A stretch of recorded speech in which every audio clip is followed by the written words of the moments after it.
God put me in a very interesting spot in life where he made hell my teacher. He made hell my teacher. And a lot of people don't understand that. So I'm trying to give people a different thought process of life where failure, hell, disappointment, discomfort is a great learning tool. And many people don't understand that. And a lot of people won't even understand this interview when we get done with it. I believe that we're all teachers. We're all teachers.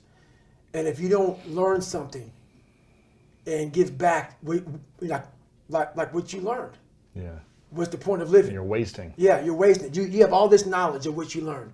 Some people may think you're crazy. Some people may put a title on you, but it is those few people who are like, you know what, I need to hear that. I mean, I suffer from severe toxic stress, and that was one of the big reasons why I started. I had a learning disability. My focus in life was way off. I was afraid. I was afraid of everything, and when you have that kind of foundation, growing up, and that's where you start life at. Is being abused and also working all night at a skating rink, not going to school, and you have a guy who's an alcoholic, and the second he got drunk, he got mad. I didn't care about my brother, I didn't care about me, but I saw this woman go from Mary Poppins, the sweetest person on the planet Earth. And when you see your mom start to transform to a shell, to a person whose face becomes stoic, a person who has no emotion, and that changes a kid. Yeah. And when you're young and you have to grow up so fast. So by 8 years old, my mind was of us 40-year-olds at 8. My family, like, life came at me. I started realizing more and more and more that all these people were gone. What was haunting me was me. I can't control my dad. I can't control the people calling me nigger.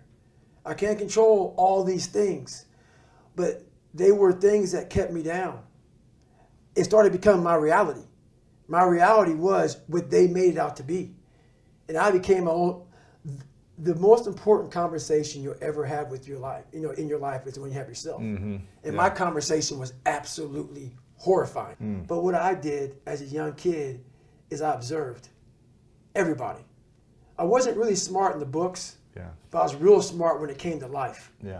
And I was able to sit back and watch her mistakes. I was able to see how she struggled through life and how I don't want to struggle through life. And I was able to see she never picked me up. The biggest thing she did for me, and this is honest to God truth, and she doesn't even know she did it. When I would bust my ass, when I would fail, when I was at the bottom of the sewer, she never picked me up. She never gave me that cookie and said, hey, son, it's going to be okay. She didn't have time for that. And sometimes she gets upset when I talk about my past because it paints her out to be not the best mom. If I had any kind of mom in that kind of environment, I would have never made it. Because she forced me, for every reason, she forced me to, you better figure this out or you're going to be a statistic. Wow. And this is something that she didn't sit down and tell me. I realized this. This is the world that is in front of me. And what most people do is they see this world and they look at it as an excuse to get out of it. I started looking at it as this is the ultimate training ground for the rest of my life. I have all these valuable lessons, because if you look out in the world right now today, it's not a nice place. But I'm very prepared for it. Yeah, you are. I'm prepared for it. I'm prepared for all the failure coming my way. I'm prepared for everything my way. And that's the biggest lesson that she taught me by not teaching me. By never saying it's going to be okay. Matter of fact, she told me the exact opposite. Life sucks. Where I got my work ethic from was the hours I had to spend learning this. When you sit down and you're not smart, and you have a disability, and you still want to be at the top of your class, I didn't want to just get by. When I realized that I can learn through hard work, and I can beat the valedictorian in school, but I got put in 10 hours more a day than he does. You know what kind of strength comes from that? When you're sitting down, that guy that valedictorian studied for an hour, and you know I caught you. I caught you, and I am dumb. But I have the work ethic to catch you. You never examine this. Happiness, peace, enlightenment, it's all up here, man. It's all up here. And when I start talking like this, people go, man, you know, no. It's the truth, man. Yeah, it is true. It's all up here. You just got to be willing to go and face it. And that's the hard part. I used to speak in hollow words. I don't do it anymore. Everything that comes out of my mouth has substance. It's real. And we all have these feelings in our bodies, in our minds, in our souls. I act on mine. A lot of us who are afraid of something, we allow our minds to choose the path of least resistance, so we go a different route. When I'm afraid of something, it's telling me you must conquer that. Thing. You must do that. Yeah. You have to go that way. And most of us don't understand that mentality. If you can do this, life is one big mind game. Yeah. And you're playing it with yourself. Is it true? I don't care. It got me through the hardest training, starting out broken. Where most people quit, I had just started. Wow. And when you take that mindset and you learn to flip that around, that's what made me powerful. And my body followed. And 3 months later, my stress fractures were healed by running on them.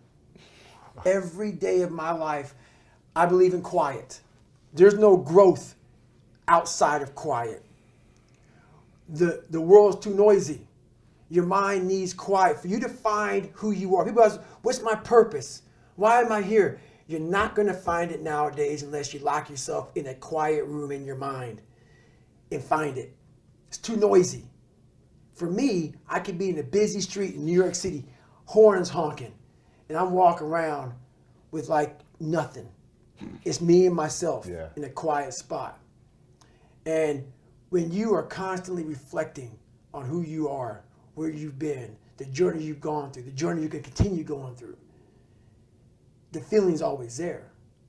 You don't allow the world to pull you so fast that you forget. You don't allow yourself to pull you so fast that you forget. It's not about staying in that moment. It's about you want to get to the point where that feeling follows you like breathing. It becomes a part of your life, part of your DNA. But it's made. Like these calluses on my hands right now, they're made. Yeah. They are now on my brain. This is now a part of me. It has to be a lifestyle. Yeah. You work on mental callousing on a daily basis. Because even though your brain, your mind, like your brain isn't a muscle so much, you will lose it.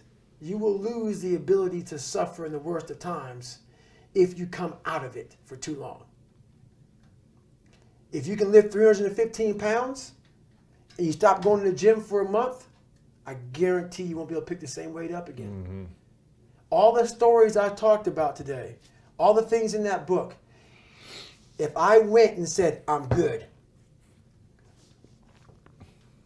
I gained all this knowledge.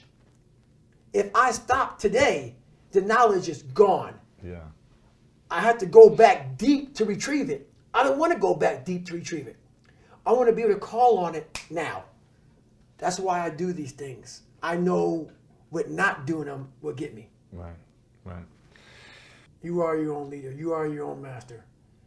And that is a big one because we idolize so many people and we want to be them. We want to be someone else. And in doing that, you lose all the potential of who you are. You mimic, you be them, you are them, you become them, and you lose you. And we look up to so many people in this world who will let us down. We're humans. I'm going to let you down. You're going to let somebody down.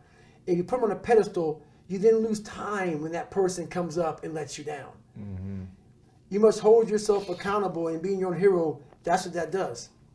You make yourself so totally accountable for who you are. You focus on you and only on you to become the best person you could be for others.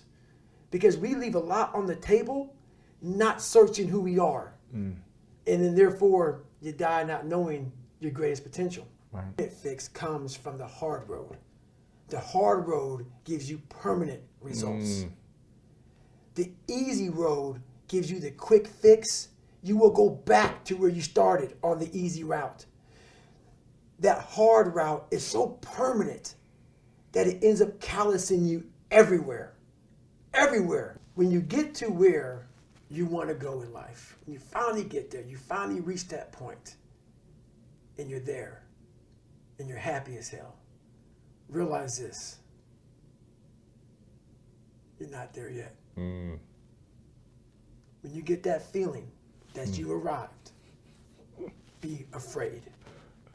Right. Be truly afraid, because now you start to do this. Slowly die. Slowly die. Either you're getting better or you're getting worse. You're not staying the same. Yeah. So when you get to where you think the journey is ended, and you're sitting back and you're like, I arrived, I'm on Mount Everest. Mom, you know what? My definition of greatness is this. It's not a definition, it's an example. This is greatness, true greatness. Let's say that I'm the greatest tennis player of all time. Okay? Let's say that. I hate tennis. Yeah. Let's say I'm the greatest tennis player of all time. And I did 22 years. I won all the Grand Slams. I beat Roger Federer. I am the best ever. And we're having an interview. And you're talking about my greatness, what I achieved. Now I'm retired. Don't play tennis anymore. Haven't touched a racket in years. And you're making me go back through my life. You're kissing my butt about how great I am. Sure. And I'm answering your questions. Every question I'm answering it. I'm with you.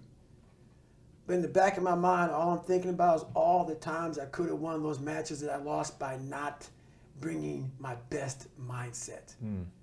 You're haunted by all the opportunities that you missed by not bringing your best at that time. When you could have won, but you didn't win because you allowed life to interfere with that one shot. When you're sitting there getting ready to serve for the match, and your mind is not thinking about where that ball placement needs to be, but it's thinking about your family this, or this at work, or that at work. That's greatness.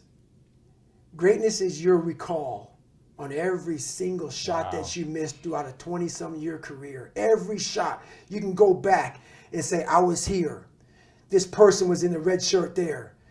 Greatness is being so aware of the time of life in the second that went by, and you can recall it like it was yesterday. Greatness is being able to go back there, not making that same mistake again, and being haunted by it. That is greatness.